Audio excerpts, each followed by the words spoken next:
I mean, that's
Yes, thank you.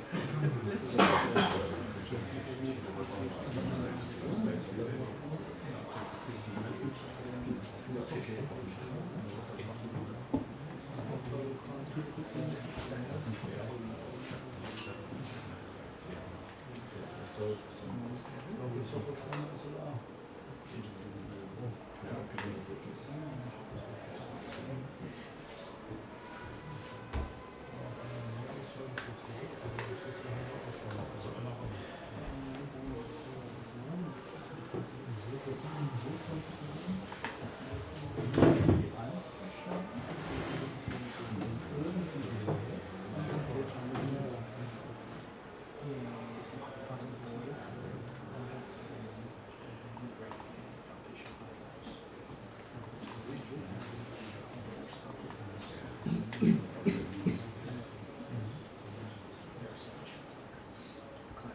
Okay, I think I hear nobody else coming from the door or from far away for the next minute, so I will start because I'm already very tight on my slides.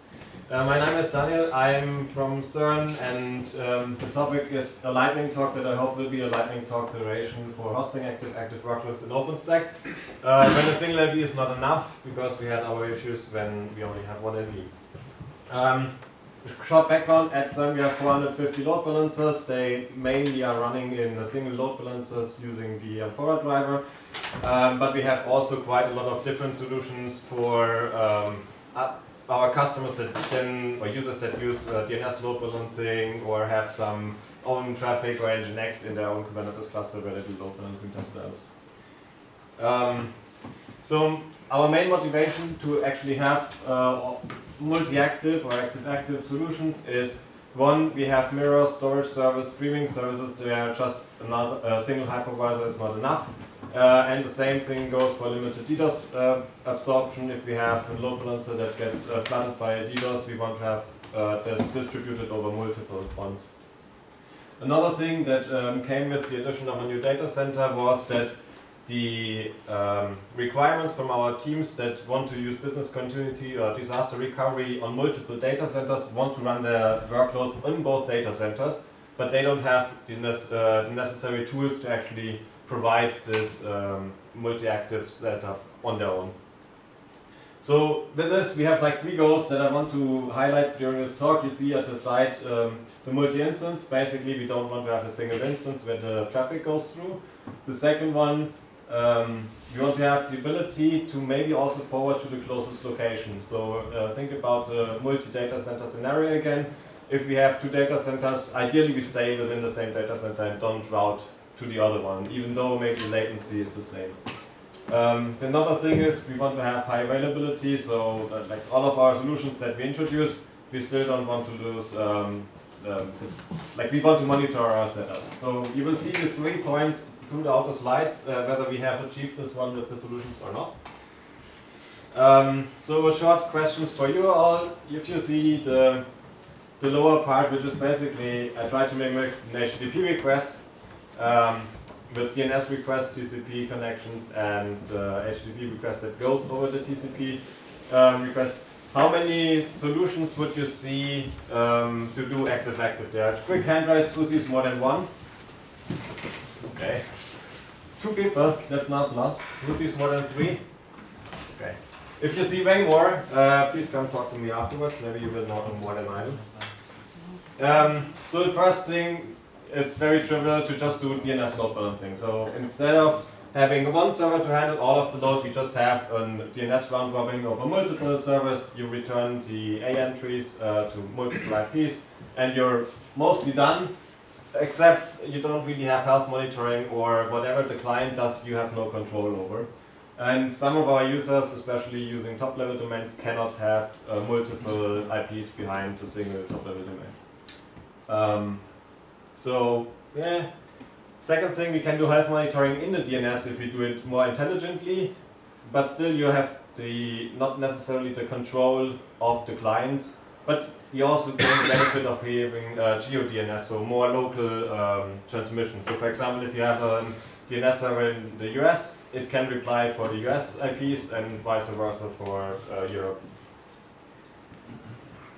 Then going back from DNS to more HTTP-based load balancing, rather think of it not HTTP, but more on the application side. So if you have an application that can support it, you just send the client the information of that it should not get a request from this own server, but maybe from a different server. So you can load balances over more a chain, I would say. So in this example, we have the first is the client will send a request to the first server, and the server will detect its big file and maybe it serves it to somewhere else. So it gets an 303, an HTTP reply to look for it at another place, and then it gets the data from the other server.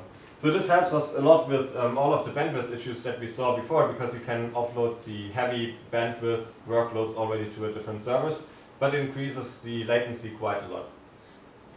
But let's get to the bread and butter of this talk. We want to offload anything that has to do with network, like do some load balancing there, because our users basically say, give me HA, give me it transparently, I don't want to deal with any of this, but I want to have a load balancer. So to quick recap of what OpenStack already provides is we have the Octavia and forward driver, for example. It can do a single or an active standby load balancing, where you have the traffic that comes in, basically enters into your data center, and you have 2 or 1 VM that will handle all of your traffic and then sends it back to the server that your users configured.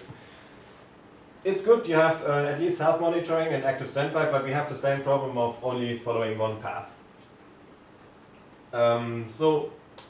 Then another way that is already there is to use OVN as a load balancer.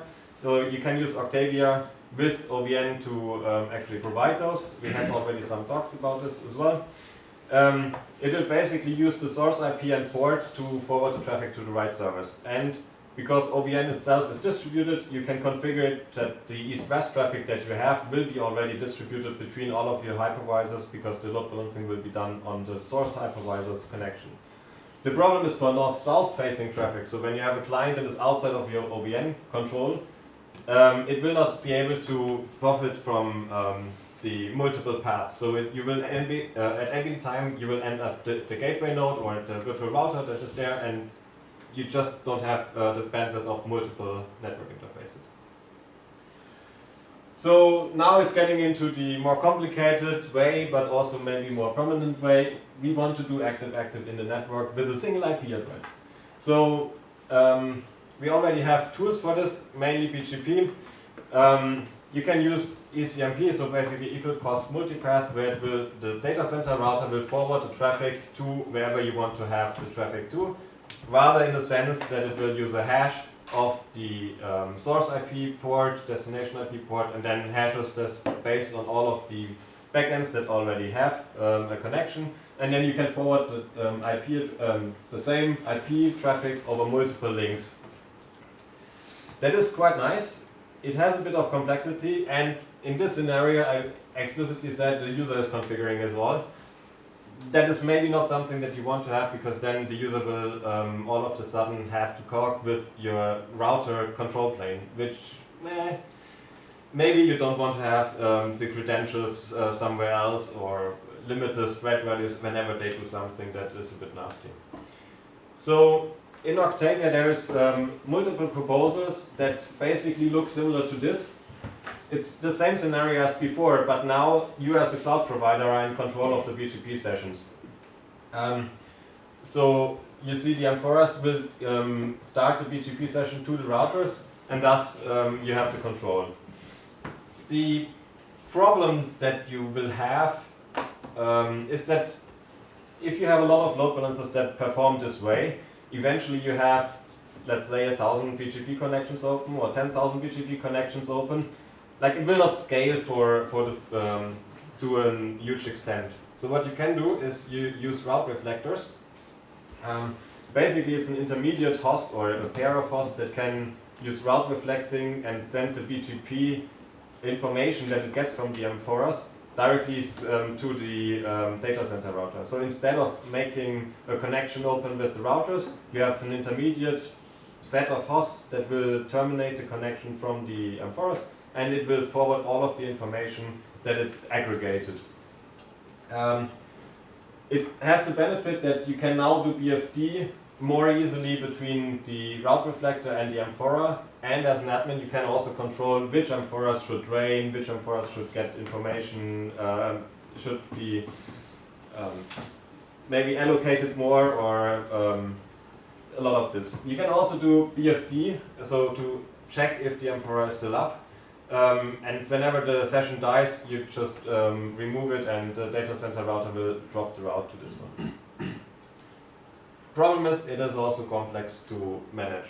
Or at least not everyone wants to deal with BGP. Another option that is not yet there, I think, is that the question that I got, the OVN Octavia provider already provides load balancing, and very good load balancing for east-west traffic. But can we somehow make it more beneficial for the north-south facing traffic? So we had a talk before from Felix, for example, of having BGP in OVN already.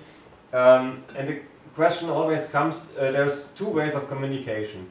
Like, one is you want to have your clients reach the servers. So maybe you can already announce multiple hypervisors as your entrance point to the servers, but then also on the way back, the servers need to send the traffic to the clients, and you sometimes only have one virtual router.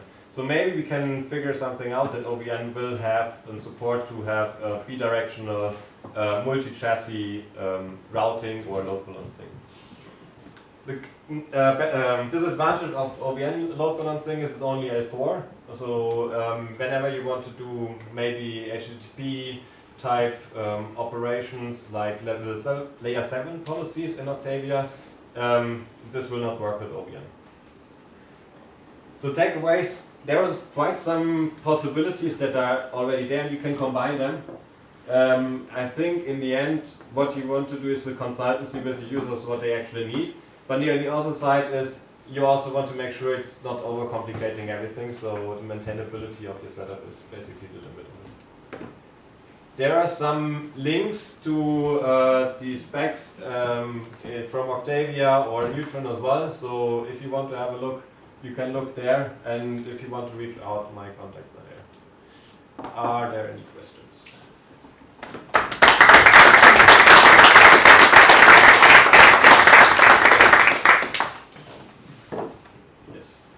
I think for OVN it should already work with distributed.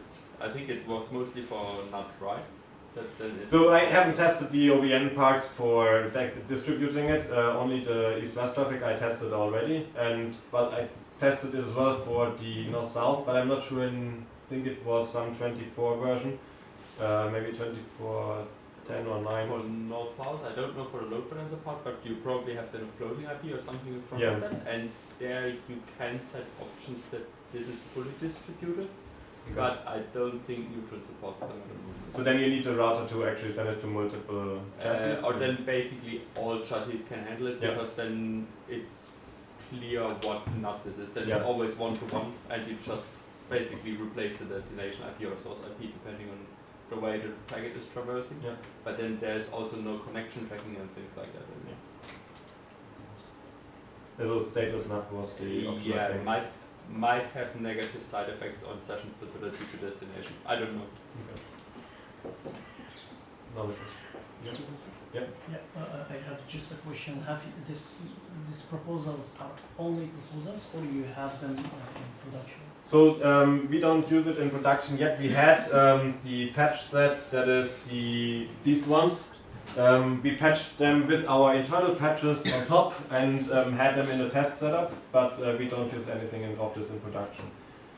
There are some commits that I added on top for making it work in our test setup, but other than that, the main problem that I have of implementing this is it also requires some API changes in the current versions. And if we put something in downstream with API changes that might later on be changed differently, we somehow need to find a migration path. So this is why at the moment it's there are specs and we don't run it in production. Any other questions? Otherwise, I think there is also buses already. Thank you.